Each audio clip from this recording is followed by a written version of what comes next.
15. Hey.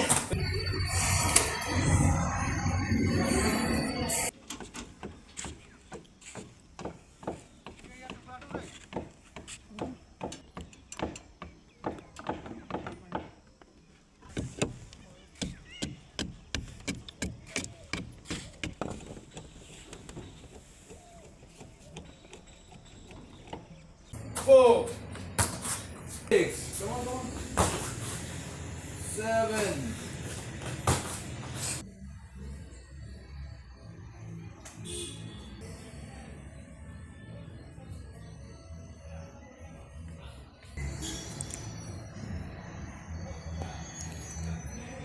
এতিয়া মই বৰ্তমান যোগালী কৰি আছোঁ ৰাজমিস্ত্ৰীৰ লগত। খেলৰ প্ৰতি আগ্ৰহী মানে মই ক্লাব জইন কৰিছিলোঁ 5 বছৰ আগত। তাৰপিছত মাজতে নহা হৈছিলোঁ, টিচাৰে মাতি মোক ক্লাছত ট্ৰেইনিং কৰাইছে, খেলিবলৈ দিছে। গুৱাহাটীত Assam Olympic affiliated zonal and state karate চেম্পিয়নশ্বিপত গণেশ মন্দিৰ ইনডোৰ ষ্টেডিয়ামত 26 তাৰিখৰ পৰা 28 তাৰিখৰ ভিতৰত হোৱা খেলখনত অংশগ্ৰহণ কৰি থাৰ্ড পজিশ্যন পাবলৈ সক্ষম হৈছোঁ। কাৰাটে অলিম্পিকত খেলিবলৈ ইচ্ছা আছে, MMA খেলিবলৈ, বক্সিং। আমাৰ ক্লাবত যিবোৰ ছাৰে সুবিধা দি থৈছে সেইবোৰৰ জৰিয়তে আগুৱাই যাবলৈ ইচ্ছা আছে। কষ্ট হয়, ছাৰে মাতে ক্লাবত, জোৰ কৰি মাতে, খেলিবলৈ কয়, সেই বাবদ আহোঁ খেলিবলৈ। আৰু শিৱম দাস হৈছে ধৰক সি একচুৱেলি তাৰ ঘৰ ইয়াত নহয়, সি ঢেকীয়াজুলিত তাৰ নিবাসী। আৰু তাৰ কিছুমান মানে পাৰিবাৰিক কণ্ডলৰ ভুক্তভোগী হ'লেও বুলি ক'ব লাগিব। তাৰ পৰা সি আহিছিলে, ইয়াতে কাম কৰি আছিলে এঘৰ মানুহত। তাৰপিছতে প্ৰথমতে সি মোৰ হাতত এডমিশ্যন ল'লে, শিকাই আগ্ৰহ আছিলে। তাৰপিছতে লাহে লাহে যেতিয়া ঘৰৰ পৰা তাক উলিয়াই দিয়াৰ পিছতে সি মোৰ পৰাও মানে লাহে লাহে তাৰ ইণ্টাৰেষ্টটো নাইকিয়া হৈ গ'ল। কাৰণ ফিজৰ কথা তাৰ নিজৰো অকণমান হেৰি আছে, চলিবই নে মোক ফিজ দিব। মই তাক ক'লোঁ যে তেনেকৈ বহুত কেইজন ষ্টুডেণ্টক মই স্পনচাৰ কৰাৰ নিচিনাই আৰু মই চাইছোঁ ট্ৰেইনিং কৰি। কিন্তু সি বস্তুটোৰ ওপৰত মানে একাগ্ৰতা হিচাপে লাগি থাকিলে।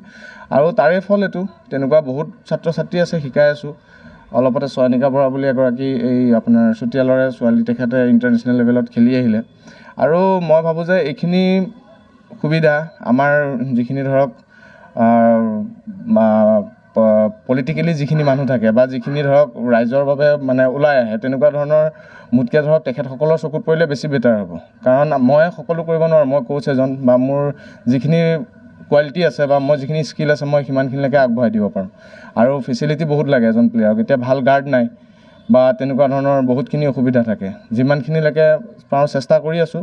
মই 2017 চনৰ পৰাই মই কাৰাটে ক্লাব চলাই আছোঁ। আৰু 2023 চনৰ অক্টোবৰ মাহত এইটো মই ব্ৰাদাৰ্ছ ফাইট ক্লাব হিচাপে মানে মোৰ ভাইটিৰ সোঁৱৰণিত এইটো মই খুলিছিলোঁ। আৰু তাৰপিছত লাহে লাহে মই বক্সিঙত, কাৰাটে, বক্সিং আৰু MMA মই নেশ্যনেল প্ৰফেচনেল প্লেয়াৰ হয়। আৰু মই অসম পুলিচৰ গেম খেলোঁ, অসম ফায়াৰ ছাৰ্ভিচৰ অল ইণ্ডিয়া ফায়াৰ মিট খেলোঁ। আৰু অলপতে মাহতে মোৰ গেমো আছে। গতিকে দেখিলোঁ যে মই বহুতখিনি ট্ৰেইনিং কৰিছোঁ। মুম্বাই MMA মেট্ৰিক্সত ট্ৰেইনিং কৰি আহিলোঁ। আৰু স্পৰ্টছৰ বহুতখিনি স্ক'প আছে।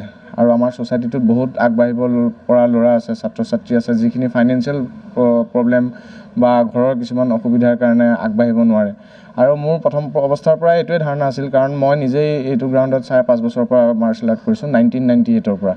চ' মানে মই আপ এণ্ড ডাউনটো দেখা পাইছোঁ। আৰু যিটো গ্ৰাছ ৰুটৰ ষ্টুডেণ্টখিনি থাকে, সেইখিনিৰ ওপৰত টেলেণ্টটো বহুত থাকে, টেলেণ্ট চবৰে থাকে। কিন্তু সেইখিনি কোনে ইউটিলাইজ কৰিব পাৰে, সেইখিনিৰ ওপৰত মোৰ ধাৰণা মই নিজে প্ৰেক্টিকেলি মই চালোঁ। আৰু নিজৰ লগতে তাহাঁতকো একেলগতে আগুৱাই লৈ যাবলৈ চেষ্টা কৰি আছোঁ। বাকী এতিয়া কলিয়াবৰ বক্সিং একাডেমিও মই অ'পেন কৰিছোঁ। আৰু MMA জিম আছে, ব্ৰাজিলিয়ান জিজিটছু মোৰ ট্ৰেইনিং কৰা আছে, ফিটনেছ এন্থুচিয়াছৰ কোৰ্চ কৰা আছে। চ' কিছুমান তেনেকুৱা ধৰণৰ যিটো লাইনত আগবাঢ়ি আহে। এতিয়া কাৰাটে আছাম অলিম্পিক এছ'চিয়েশ্যনৰ এফিলিয়েটেড গেম খেলি আহিলে, জ'নেল আৰু ষ্টেট চেম্পিয়নশ্বিপ, তাতে মেডেল পাইছে। আৰু বহুত ছাত্ৰ ছাত্ৰী আছে মোৰ ক্লাবৰ পৰা ইণ্টাৰনেশ্যনেল লেভেলত কাৰাটে ইণ্ট্ৰডিউচ কৰিছে। আৰু আগন্তুক দিনত আশা কৰোঁ বক্সিঙতো হ'ব। আৰু কলিয়াবৰবাসী ৰাইজৰ লগতে অসমবাসী ৰাইজৰ যদি আশীৰ্বাদ থাকে, আমি আৰু আগবাঢ়ি যাব পাৰিম। সেইখিনি আমাৰ উদ্দেশ্য। আপুনি বিচৰা বাতৰি পাব কেৱল নিউজ 18 এপত। নিউজ 18 এপ ডাউনলোড কৰিবলৈ স্ক্যান কৰক এই QR code. Google Play Store তো পাব এই নিউজ 18 এপ।